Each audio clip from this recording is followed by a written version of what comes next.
तो कुछ ना कुछ तो उसको एक तारीफ भी मिलनी चाहिए। तो मेरिट्स इसके क्या थे, क्या करा, अब इन्होंने जो रूल बनाया कि हम जिस बेस पर पीरियडिक टेबल बनाएंगे वो बनाएंगे। नमस्कार, आदाब, सत श्री अकाल। मैं हूं आपका आदित्य भैया and this is Aditya classes. तो आज करेंगे हम periodic classification of elements, class 11th वाला थर्ड चैप्टर है। अब इनऑर्गेनिक केमिस्ट्री काफी हद तक कर चुकी है पूरे के पूरे सिलेबस में। एस ब्लॉक इनऑर्गेनिक का, हाइड्रोजन इनऑर्गेनिक का, पी ब्लॉक बहुत बड़ा सा चैप्टर था, उसके अंदर गिने चुने 6-7 टॉपिक बचे हुए हैं खाली। तो पूरी की पूरी इनऑर्गेनिक कट चुकी है। तो इनऑर्गेनिक के जितने चैप्टर बचे, पीरियडिक क्लासिफिकेशन, थोड़ा सा P block, D and F block elements class 12th का और कोऑर्डिनेशन क्लास 12th का, 4 चैप्टर बचे हैं बस। इसके अलावा जो इनऑर्गेनिक केमिस्ट्री है वो पूरा चला गया।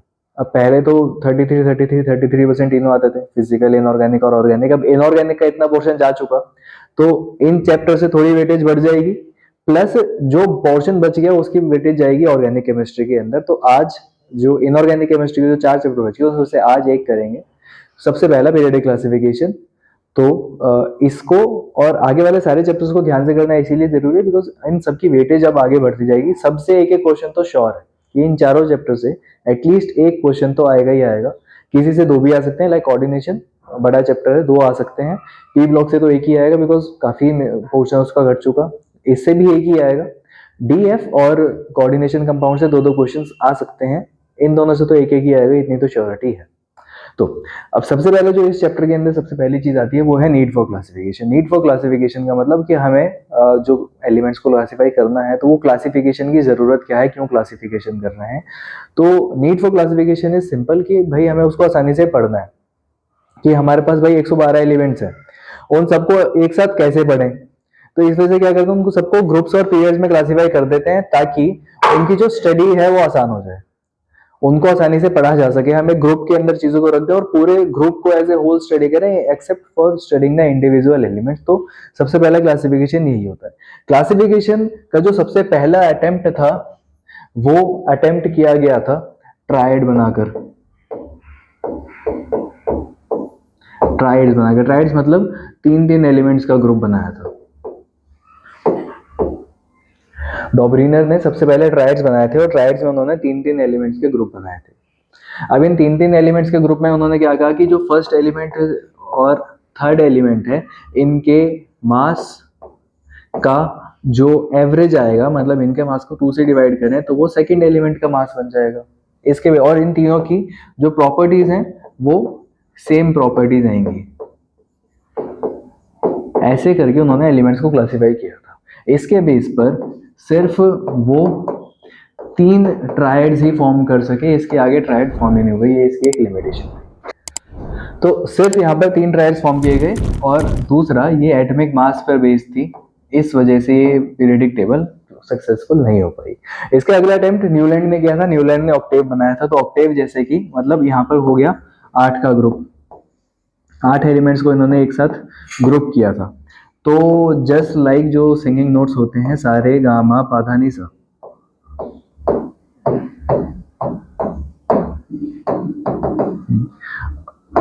नी एंड देन 1 2 3 4 5 6 7 एंड देन नी के बाद वापसी सा आता है। जस्ट लाइक दिस कि जो 8वां एलिमेंट है उसकी प्रॉपर्टी पहले से मैच करेगी, सेम रिपीट होते जाएगा ये प्रॉपर्टीज 8-8 के बाद। ये इन्होंने ऑक्टेव्स बनाए। ऑक्टेव्स अब ये हुए सक्सेसफुल टिल 1 to 20 कि टिल कैल्शियम जितने एलिमेंट्स डिस्कवर हुए थे उस टाइम पर सब ये रूल फॉलो कर रहे थे, बट कैल्शियम के आगे फिर ये रूल फॉलो होना बंद हो गया। ये इसकी एक लिमिटेशन के ओनली टिल कैल्शियम ये रूल फॉलो हो रहा था। दूसरी इसकी लिमिटेशन के आगे चल के जैसे जैसे ये टेबल बढ़ाने लग गए अपनी, उस टाइम पर इन्होंने 2 एलिमेंट्स को एक ही स्लॉट में डाल दिया। एक ही जगह पर 2 एलिमेंट्स को इंसर्ट कर दिया ताकि आगे वाले एलिमेंट की प्रॉपर्टीज ऊपर वाले एलिमेंट से मैच हो जाए। कि उन्होंने इस जगह पर 2 एलिमेंट इंसर्ट कर दिए ताकि इस एलिमेंट की प्रॉपर्टी इससे मैच हो जाए। ये उन्होंने करा ताकि आगे हो जाए और उस जगह पर ना हो, इसके लिए फिर इनका रूल फॉलो नहीं हुआ।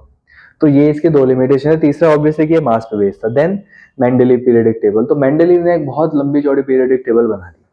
पीरियडिक टेबल बनाने से पहले मेंडलीव ने एक रूल दिया था विच इज पीरियडिक लॉ, कि the properties of elements are a periodic function of their atomic mass. मतलब जैसे जैसे इनका मास बढ़ता जाएगा, पीरियडिक फंक्शन का मतलब which repeat after a fixed interval. तो प्रॉपर्टीज ऑफ एलिमेंट्स आ रहे हैं periodic function of their atomic mass, मतलब जैसे जैसे हम मास बढ़ाते जाएंगे एलिमेंट्स का, वैसे वैसे उनकी प्रॉपर्टीज रिपीट करती जाएंगी। और इन प्रॉपर्टीज का मतलब दोनों से था, फिजिकल और केमिकल प्रॉपर्टीज दोनों से। तो जैसे जैसे हम मास बढ़ाते जाएंगे, एलिमेंट्स का मास बढ़ता चला जाएगा, वैसे वैसे इनकी प्रॉपर्टीज रिपीट होनी चालू हो जाएंगी। ठीक है, इसके बेस पे इन्होंने पूरी पीरियडिक टेबल, एक लंबी चौड़ी पीरियडिक टेबल बना दी थी। इस पीरियडिक टेबल जो इन्होंने बनाई, इसके कुछ मेरिट्स आए, बिकॉज भाई बंदे ने बहुत मेहनत करी थी, तो कुछ ना कुछ तो उसको अच्छी चीज, तो कुछ ना कुछ तो उसको एक तारीफ भी मिलनी चाहिए। तो मेरिट्स इसके क्या थे कि भाई इसकी इनकी जो पूरी पीरियडिक टेबल थी, इसमें नोबल गैसेस को हम ऐसे के ऐसे इंसर्ट कर सकते थे। Noble gases can be inserted into the table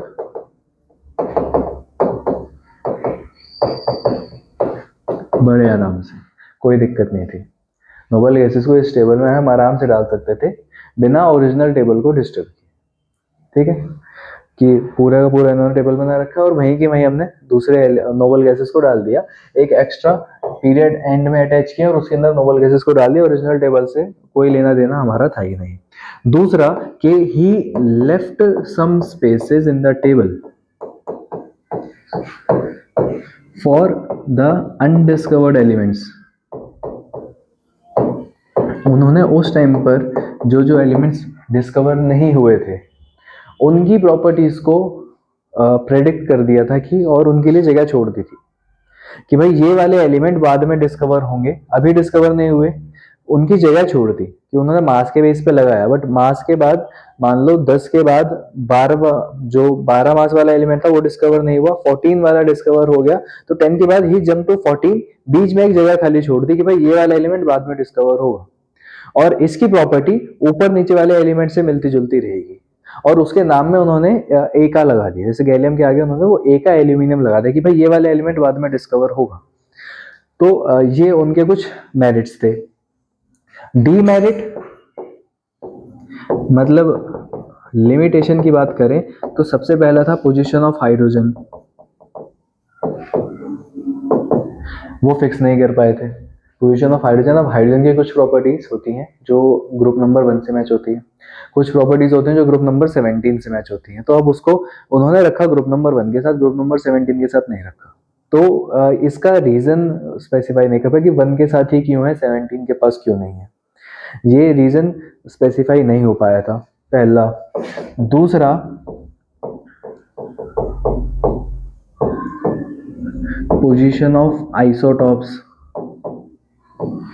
Isotopes are the elements with same atomic number but different atomic mass।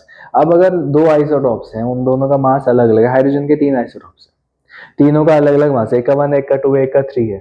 तो अगर मैं मास के हिसाब से टेबल को लगा रहा हूँ तो मेरे को तीनों को तो अलग अलग जगह देनी पड़ेगी, सारे आइसोटॉप इसी जगह थोड़ी आएंगे, क्योंकि मैंने तो मास के बेस पे टेबल बनाई।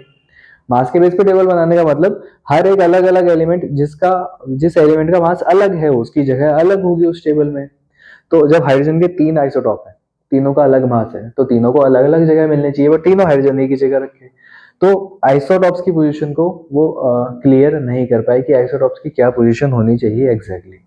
तो ये दो इसकी लिमिटेशन हो गई, पहले हाइड्रोजन की पोजीशन और दूसरा आइसोटॉप्स की पोजीशन। ये मेन मेन हो गई। अब इन लिमिटेशन को ओवरकम करते हुए हेनरी मोज़ले और उसकी टीम आगे बढ़ती गई और उन्होंने मॉडर्न पीरियडिक टेबल को पूरा एक फॉर्मुलेट कर दिया। और फॉर्मुलेट करने से पहले अब तक की जो 3 हमारे पास क्लासिफिकेशंस थी, इन तीनों क्लासिफिकेशन में एक चीज कॉमन थी कि तीनों अब तक एटॉमिक मास के बेस पर लगी हुई थी। तो अब क्या करा, अब इन्होंने जो रूल बनाया कि हम जिस बेस पर पीरियडिक टेबल बनाएंगे वो बनाएंगे एटॉमिक नंबर के बेस पर। यहाँ पर ये चीज है कि पीरियडिक जो टेबल बनाई वो एटॉमिक नंबर के बेस पे थी कि, और रूल था कि properties of elements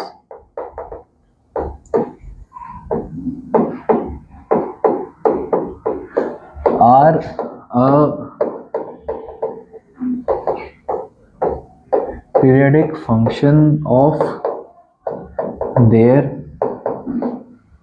atomic number, कि जैसे जैसे एटॉमिक नंबर चेंज होगा एलिमेंट्स का वैसे वैसे उनकी प्रॉपर्टीज वेरी करेंगी।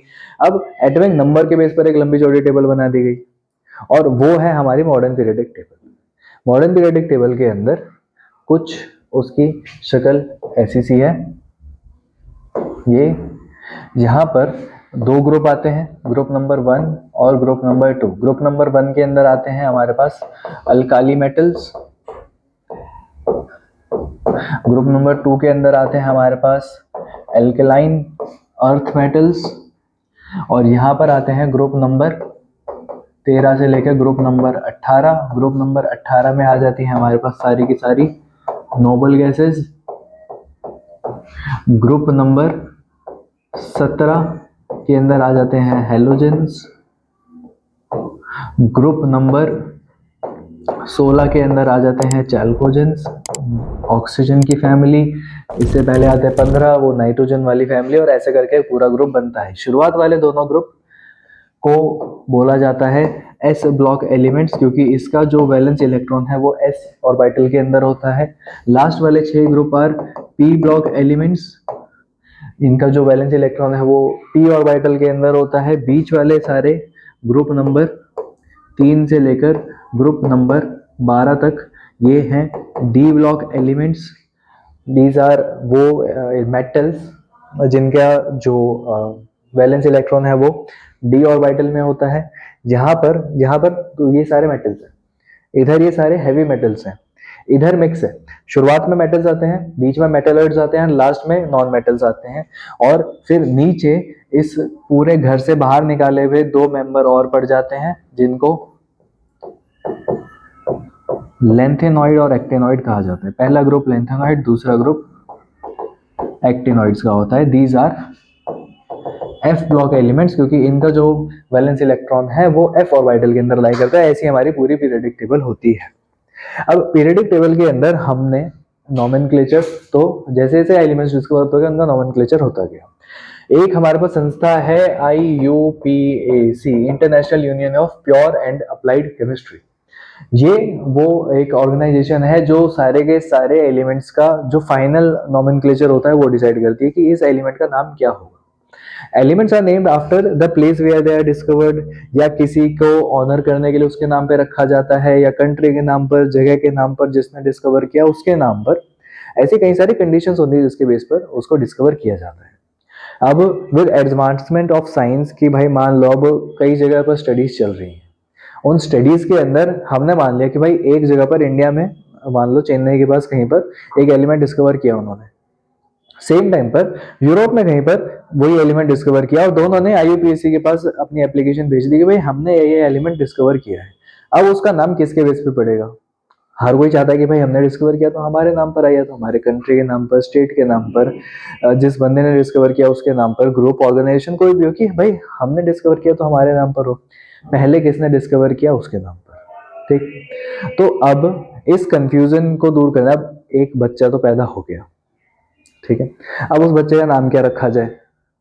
उसका नाम जब तक एक फाइनल उसका नामकरण नहीं होता तब तक घर में उसको कुछ ना कुछ सोनू मोनू कुछ तो बुलाए हुए, तो उसके लिए उसका एक टेम्परेरी नाम दिया जाता है। उसका रूल होता है, रूल क्या है कि उसका जो एटॉमिक नंबर हो, अब 100 तक के तो हमने नाम दे रखे हैं, 100 के ऊपर वाले नाम, तो 0 1 2 3 4 5 6 7 8 एंड 9, इनके लिए जो सफिक्स आता है वो nil, un, bi, tri, quad, pent, hex. 7 होता है सेप्ट, 8 होता है ऑक्ट, और 9 होता है एन। और at the end of the name जो लास्ट में लगता है वो आता है ईएम। तो अगर मैं कोई कहूँ मेरे पास एक एलिमेंट है विद एटॉमिक नंबर 108, तो इसका नाम होगा 1 का हो गया अन, 0 इज निल, 8 इज ऑक्ट, और लास्ट में ये। अननिल ऑक्टियम, ये इसका नाम हो जाएगा। ऐसे कोई एटॉमिक नंबर है विद एटम है विद एटॉमिक नंबर 125। तो 1 is un, 2 is bi, 5 is and EM. ऐसे उनका एटॉमिक नंबर रखा जाता है, इनका जो एटॉमिक नेम है वो रखा जाता है जब तक इनका फाइनल नाम ना है। अब फाइनल नाम कंडीशंस के बेस पर सारी चीजों को स्टडी करके फिर रखा जाता है, तो तब तक जब तक पूरा नामकरण नहीं हो रहा तब तक इनका जो घर का नाम होता है वो इस हिसाब से रखा जाता है। नेक्स्ट चीज इज इलेक्ट्रॉनिक कॉन्फ़िगरेशन। तो पीरियड और ग्रुप में इलेक्ट्रॉनिक कॉन्फ़िगरेशन कैसे वेरी करती है? जनरली अगर आप देखो तो ये जो इलेक्ट्रॉनिक कॉन्फ़िगरेशन है, जैसे अभी हमने क्लास 11 के सेकंड चैप्टर के अंदर पढ़ा, तो अब इलेक्ट्रॉनिक कॉन्फ़िगरेशन हमें जो भी लिखनी है वो ऑर्बिटल्स के हिसाब से लिखनी है कि कौन सा ऑर्बिटल उसके अंदर आ रहा है।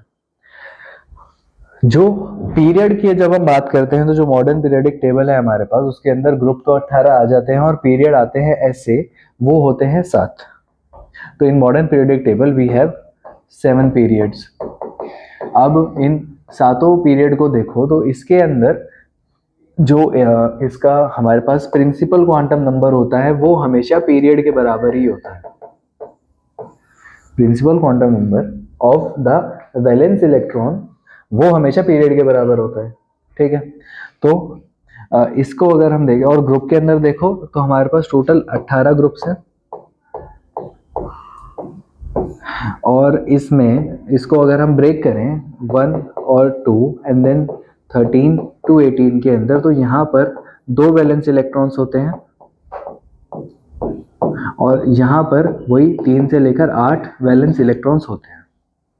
तो अगर मैं कहूँ कि मेरे पास कोई एलिमेंट है विच इज लाइंग इन से 14th group and second period, तो इसका सेकंड पीरियड और 14th ग्रुप में इलेक्ट्रॉन लाई करेगा जो लास्ट वाला इलेक्ट्रॉन है। तो लास्ट वाले इलेक्ट्रॉन के लिए कॉन्फ़िगरेशन क्या हो जाएगी इसकी? पीरियड सेकंड है तो 2 n हो गया 2 के बराबर, और ग्रुप 14 है। ग्रुप 14 का मतलब चार वैलेंस इलेक्ट्रॉन्स है इसके पास। 4 वैलेंस इलेक्ट्रॉन का मतलब इसकी कॉन्फ़िगरेशन क्या बच गई सेकंड ग्रुप के लिए? 2s2 and 2p2। 4 इलेक्ट्रॉन यहीं पर आएंगे क्योंकि s तो पहले भरेगा, ये इसकी कॉन्फ़िगरेशन लिखी जाएगी। और इससे पहले वाला क्या बचा 1s2, ये इसकी फाइनल कॉन्फ़िगरेशन होगी। इस हिसाब से एलिमेंट्स को अरेंज किया जाता है, ठीक है। तो इसमें देखो तो first group second group is 1s1 ns1, second group is ns2। जब हम 13 से लेकर 18 तक जाते हैं तो वहां पर एक ये ns2 तो फिक्स हो गया, ये तो भर गया। अब इसके ns2 के आगे अब यहाँ पर np 1 से लेकर 6 तक जाता है। 13 में 1, 14 में 2, तो 14 में 2 आ गया। ये फाइनल इलेक्ट्रॉनिक कॉन्फ़िगरेशन हुई। हमें सिर्फ वैलेंस का देखना है, उससे पहले जो भी है उसको कंप्लीटली फिल्ड कर दो। अगर ये थर्ड पीरियड के अंदर होता तो थर्ड पीरियड में ये 3s2 3p2 हो जाता, उसके पहले वाला 1s2 2s2 2p2 वो 2p6 वो कंप्लीटली फिल हो जाएगा। मतलब अगर सेम ये 14th ग्रुप थर्ड पीरियड की अगर मैं बात करूं तो इसमें ये 3s2 एंड 3p2 तो आ गया, इसके हिसाब से n हो गया 3 14th ग्रुप में 4 वैलेंस इलेक्ट्रॉन। इसके पहले जो भी आएगा उसको पूरा फिल कर दो 1s2 2s2 एंड 2p6। ये इलेक्ट्रॉनिक कॉन्फ़िगरेशन होगी। एटॉमिक नंबर हो गया इसका 2 4 6 8 10 और 14, 14 इसका एटॉमिक नंबर है। इस हिसाब से पीरियड और ग्रुप में जो इलेक्ट्रॉनिक कॉन्फ़िगरेशन है वो वेरी करती है, और इस हिसाब से आपको निकालना होता है इसका इलेक्ट्रॉनिक कॉन्फ़िगरेशन। आगे देखो तो S block element, S P D और एफ ब्लॉक एलिमेंट्स के लिए जो जनरल इलेक्ट्रॉनिक कॉन्फ़िगरेशन है वो ये है। एस ब्लॉक एलिमेंट्स में होता है ns1 ns2, मतलब ns1 to 2 वेरी करता है। देन पी ब्लॉक के लिए अभी मैंने कहा ns2, वो तो फिल हो गया कंप्लीटली, बचा p1 से लेकर 6 तक। डी ब्लॉक एलिमेंट्स के लिए n-1, ये वाले जो n-1 जिसमें ऑर्बिटल d ऑर्बिटल n-1 पहले वाला फिल होता है, ये इनर ऑर्बिटल एलिमेंट्स होते हैं जहां पर d अंदर वाला फिल होता है। तो n-1 d1 to 10 and ns1 to 2। एक एक्सेप्शन पैलेडियम की आती है जहां पर 5s 0 होता है, 1 और 2 नहीं होता। And then F block elements n-2 f 1 से 14 तक, इसमें ये पूरा चेंज होता है, इसमें ये पूरा चेंज होता है। d के अंदर सिर्फ 0 या 1 और ns2 मतलब s ऑर्बिटल कंप्लीटली फिल्ड होता है इसमें, ठीक। अच्छा, एक चीज और कि यहाँ पर हमने अगर इसके अंदर एलिमेंट्स देखें तो एस सिर्फ दो ब्लॉक आ रहे हैं, एस के अंदर दो इलेक्ट्रॉन्स आते हैं, पी के अंदर 6 इलेक्ट्रॉन आते हैं तो यहाँ पर पी ब्लॉक में 6 ग्रुप्स आ रहे हैं, एस के अंदर 2 इलेक्ट्रॉन आते हैं तो यहाँ पर 2 ग्रुप्स आ रहे हैं, डी के अंदर 10 इलेक्ट्रॉन आते हैं तो यहाँ पर 10 ग्रुप्स आ रहे हैं, एफ ब्लॉक के अंदर एफ ऑर्बिटल में 14 इलेक्ट्रॉन्स आते हैं तो यहाँ पर टोटल ऐसे 14 ग्रुप कह सकते हो या फिर 14 एलिमेंट्स यहाँ पर इस पूरी सीरीज के अंदर आ रहे हैं। सबसे पहले एलिमेंट लेंथेनॉइड जो शुरू होता है वो लेंथेनियम से शुरू होता है, एक्टिनॉइड्स स्टार्ट विद एक्टिनियम। वो लेंथेनियम और एक्टिनियम इस जगह पर आते हैं, वो अलग से कहीं नहीं आते। अगली चीज है trends in physical properties and chemical properties in the periodic table. तो ट्रेंड में सबसे पहली चीज आती है एटॉमिक रेडियस। एटॉमिक रेडियस, तो अगर आप देखो atomic radius is the distance between the nucleus and the outer most electron.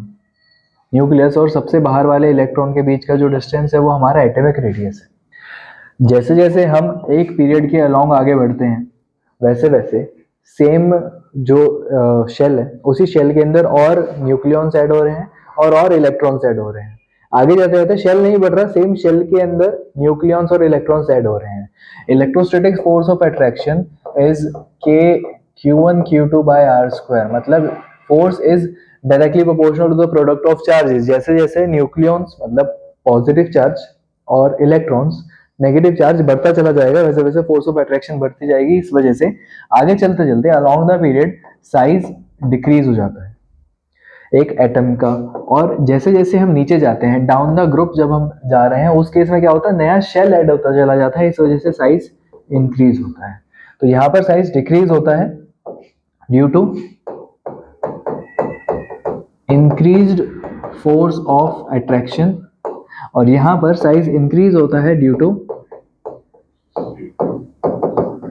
Addition of new shell. Next is ionic radius. तो ionic radius is somewhat similar to atomic radius, जो इसका trend होगा, trend same to same रहता है, trend में ज्यादा variation नहीं मिलती है हमें, बिकॉज ट्रेंड क्या है, अब आयनिक रेडियस देखो तो एक आयन का रेडियस, शुरुआत वाला जो ग्रुप 1 और 2 है हमारे पास यहाँ पर पॉजिटिव आयन्स मिलते हैं, और लास्ट में देखो तो ग्रुप 15 से 17 पर हमें नेगेटिव आयन्स मिलते हैं, और ग्रुप नंबर 18 तो कोई आयन फॉर्म ही नहीं कर रहा। यहाँ पे पॉजिटिव आयन है, यहाँ पे नेगेटिव आयन है। पॉजिटिव आयन मतलब इलेक्ट्रॉन चला गया, यहाँ पर इलेक्ट्रॉन आ गया, इलेक्ट्रॉन चला गया तो फोर्स ऑफ अट्रैक्शन और कम हो जाएगी, इसका साइज थोड़ा बढ़ जाएगा। यहाँ पर और इलेक्ट्रॉन आ गया, अब यहाँ पर इलेक्ट्रॉन आ गया तो अब जो इसका न्यूक्लियस है वहां पर तो पॉजिटिव चार्ज बढ़ चुका ना ऑलरेडी, और नेगेटिव चार्ज और बढ़ गया तो वो और फोर्स ऑफ अट्रैक्शन होगा। तो ट्रेंड सेम होता है, along the period size decrease होगा, down the group size increase हो जाएगा। एक टर्म इसके अंदर एक्स्ट्रा आती है आइसो इलेक्ट्रॉनिक स्पीसीज, तो वो सारी स्पीसीज जिनके अंदर सेम नंबर ऑफ इलेक्ट्रॉन्स होते हैं उसको आइसो इलेक्ट्रॉनिक स्पीसीज कहा जाता है। जैसे कि H positive, He positive, Li2 positive, ये तीनों के अंदर एक एक इलेक्ट्रॉन आ रहे हैं, इस वजह से these are isoelectronic species. Next ionization enthalpy. तो आयनाइजेशन एंथैल्पी,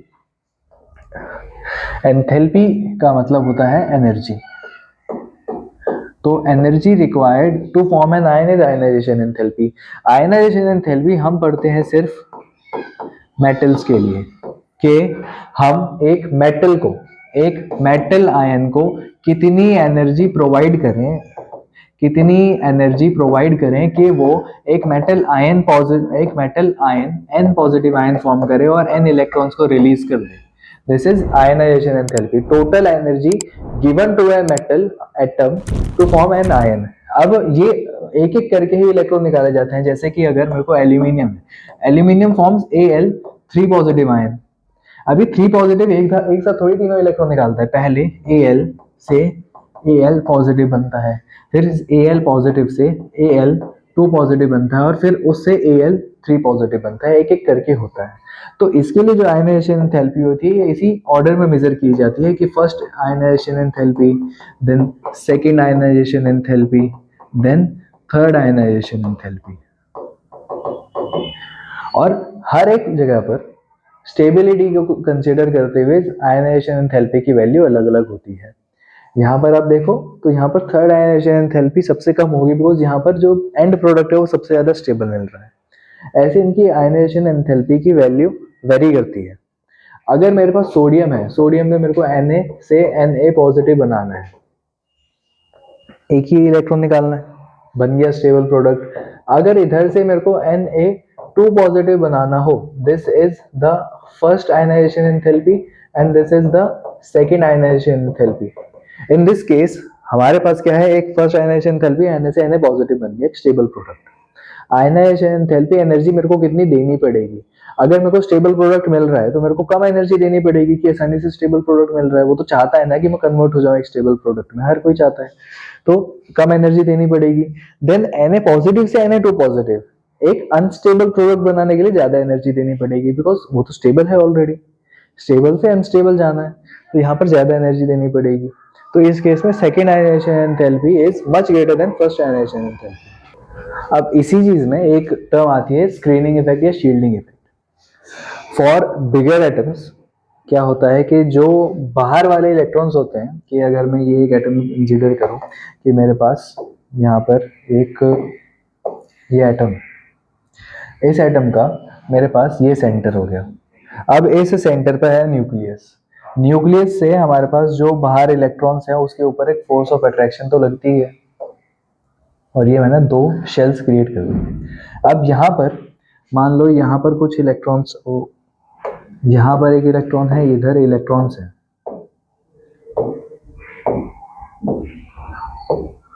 और कुछ इलेक्ट्रॉन्स इस जगह पर हैं। अब जब ये न्यूक्लियस बाहर वाले इलेक्ट्रॉन्स पर फोर्स ऑफ अट्रैक्शन लगाएगा, ये वाला न्यूक्लियस इधर फोर्स ऑफ अट्रैक्शन लगाएगा, तो इन बाहर वालों पे भी उतनी ही लगनी चाहिए। बट होता क्या है, ड्यू टू ये इनर इलेक्ट्रॉन्स ये फोर्स ऑफ अट्रैक्शन को ना बाहर नहीं जाने देते। बेसिकली लाइक कि एक बंदा सामने, कुछ यहाँ पे 8 लोग खड़े हैं, मैं पानी फेंकूं, सिर्फ इसको इतना नजर रखो कि यहाँ पर ये 8 लोग यहाँ पे खड़े हैं और पीछे ये 5 खड़े हैं। जहां से मैं इसके ऊपर पानी फेंक रहा हूँ, पत्थर फेंक रहा हूँ, ठीक है। तो जब मैं पीछे वालों को टारगेट करके भी अगर फेंकूं, तो ये आगे वालों से कुछ ना कुछ हिस्सा तो पीछे जाने से रुकेगा ही, ठीक है। तो जो पानी और पत्थर के साथ हो रहा है, सेम हो रहा है न्यूक्लियस की फोर्स ऑफ अट्रैक्शन के साथ, कि जब न्यूक्लियस फोर्स ऑफ अट्रैक्शन लगाता है ओवर दीज इलेक्ट्रॉन्स, तो ये बाहर वाले इलेक्ट्रॉन से, अंदर वाले इलेक्ट्रॉन से, बेसिकली वो अंदर वाले इलेक्ट्रॉन बाहर वाले इलेक्ट्रॉन पे फोर्स ऑफ अट्रैक्शन रोक लेते हैं, उन पर फोर्स ऑफ अट्रैक्शन जाने ही नहीं देते, एंड हेंस वो बाहर वाले इलेक्ट्रॉन थोड़ा दूर चले जाते हैं, जहां पर उन्हें पास आना चाहिए था। के क्यू, बस जो मैंने सीधा फॉर्मूला लिखा था, K Q one Q two by R square से, जो इंक्रीज फोर्स ऑफ अट्रैक्शन की वजह से उनको पास आना चाहिए था, वो शील्डिंग इफेक्ट, कि जो अंदर वाले इलेक्ट्रॉन है वो शील्ड कर ली न्यूक्लियस की फोर्स, उन तक पहुंचने ही नहीं दी, उस वजह से वो थोड़ा एज एक्सपेक्टेड दूर चले जाते हैं। और सिंस हम केमिस्ट्री पढ़ रहे हैं और इनऑर्गेनिक, तो एक्सेप्शन तो आने जरूरी थे, तो this is called shielding effect. Next चीज इज इलेक्ट्रॉन गेन एंथैल्पी। तो जब हम एक मेटल को एनर्जी दे रहे हैं तो उससे हमें एक इलेक्ट्रॉन मिलता है, ठीक। In non metals case opposite है। जब भी एक नॉन मेटल इलेक्ट्रॉन को गेन करता है तो वो एनर्जी को रिलीज करता है, ठीक है। तो कोई भी नॉन मेटल है, उसने n इलेक्ट्रॉन्स गेन करे तो वो एनर्जी को रिलीज करेगा, और उसके साथ वो n नेगेटिव एक अपना आयन फॉर्म कर देगा, n नेगेटिव चार्ज उसके ऊपर आ जाएगा। ये दोनों केस अपोजिट है। मेटल्स के अंदर हम एनर्जी दे रहे हैं, इलेक्ट्रॉन मिल रहा है। नॉन मेटल्स के केस में हम इलेक्ट्रॉन दे रहे हैं और हमें एनर्जी मिल रही है। तो energy released when a non metal gains an electron is electron gain enthalpy. एक इलेक्ट्रॉन को जब एक नॉन मेटल गेन करता है, उस केस में वो जो एनर्जी रिलीज करेगा वो इलेक्ट्रॉन गेन एंथैल्पी, ठीक। Electron gain enthalpy is always negative, क्योंकि ये एनर्जी रिलीज करी, जो हम एनर्जी दे रहे हैं वो पॉजिटिव, इधर एनर्जी पॉजिटिव होती है। In case of ionization enthalpy, electron gain enthalpy is always negative, because ये एनर्जी रिलीज हो रही है। अब रिलीज होने से जितनी ज्यादा एनर्जी रिलीज होगी, एक नॉन मेटल ने एक इलेक्ट्रॉन को गेन किया, गेन करने के बाद वो एनर्जी रिलीज कर रहा है। मेटल्स के केस में क्या था कि जितनी आयनाइजेशन एंथैल्पी कम, उतनी ज्यादा स्टेबिलिटी है, मतलब उतना ज्यादा स्टेबल आयन फॉर्म हुआ है इलेक्ट्रॉन गेन एंथैल्पी के केस में उल्टा है कि इलेक्ट्रॉन गेन एंथैल्पी जितनी ज्यादा नेगेटिव, मतलब यहाँ पर more negative electron gain enthalpy का मतलब स्टेबल आयन फॉर्म हुआ, बिकॉज यहाँ पर एनर्जी रिलीज कर रहा है, तो जितनी ज्यादा एनर्जी रिलीज करेगा उतना वो स्टेबलाइज होगा, क्योंकि वो एनर्जी छोड़ दी तो वो खुद एक नॉर्मल बहुत कम एनर्जी पे चला आ गया, और जो कम एनर्जी पे सब्सटेंस होता है, जो भी मटेरियल लो एनर्जी पे है वो स्टेबल है, हाई एनर्जी वाला अनस्टेबल होता है। जब एनर्जी रिलीज करी नॉन मेटल ने तो वो एक स्टेबलाइज स्टेट में पहुंच जाता है। Most negative electron gain enthalpy होती है क्लोरीन की। क्लोरीन एक इलेक्ट्रॉन गेन करने पे सबसे ज्यादा एनर्जी रिलीज करता है, ठीक है। तो यहाँ पर क्लोरीन की सबसे ज्यादा इलेक्ट्रॉन गेन एंथैल्पी नेगेटिव होती है, नेगेटिव की वजह से वो सबसे ज्यादा स्टेबल, तो सबसे ज्यादा स्टेबल आयन होता है Cl नेगेटिव आयन, ये सबसे ज्यादा स्टेबल हो जाएगा हमारे पास, ठीक। तो इन दोनों में ये फर्क है कि आयनाइजेशन एंथैल्पी कम मतलब स्टेबल केटायन, और जितनी ज्यादा नेगेटिव इलेक्ट्रॉन गेन एंथैल्पी उतना ज्यादा स्टेबल एनायन होता है।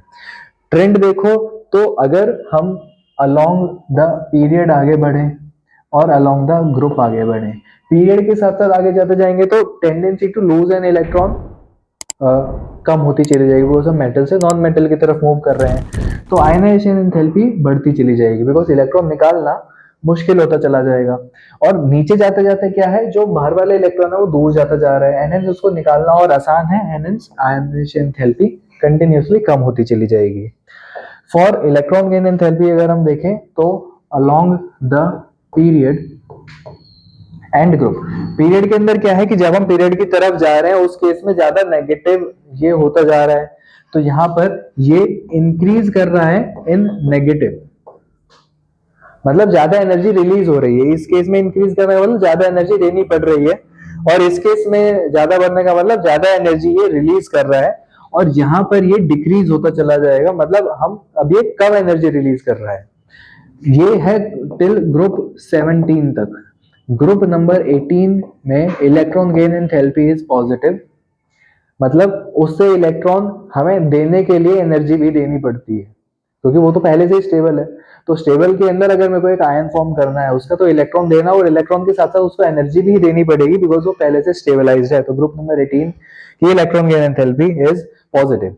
नेक्स्ट चीज है इलेक्ट्रोनेगेटिविटी। तो electronegativity is the tendency to attract a shared pair of electron। जब भी कोवलेंट बॉन्ड बनता है, कोवलेंट बॉन्ड जैसे कि मान लो ये एक कोवलेंट बॉन्ड बना A और B एटम्स के बीच में, यहां पर ये जो एटम B है ये क्या करे, अगर कि ये दोनों इलेक्ट्रॉन को अपनी तरफ खिसका ले, लेके नहीं भाग